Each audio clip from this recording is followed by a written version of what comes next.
नमस्कार, एस के सबुरी चॅनलमध्ये आपले स्वागत आहे। दिवाळीचा दुसरा दिवस लक्ष्मीपूजन आणि आज खूप जोरात पाऊस आला आहे। सगळं पूर्ण अस्ताव्यस्त झालं आहे। पावसातली दिवाळी।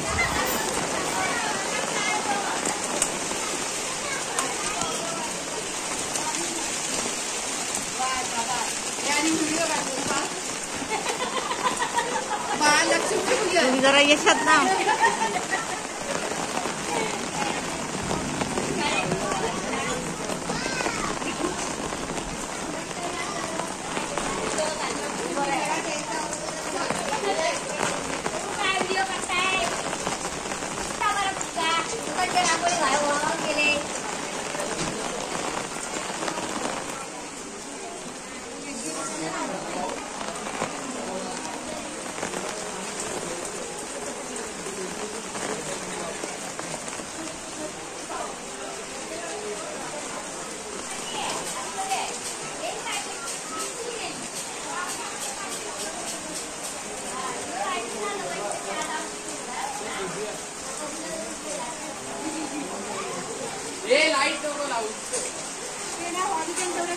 व्हिडिओ आवडला असल्यास लाईक, शेअर, कमेंट तसेच सबस्क्राईब करा।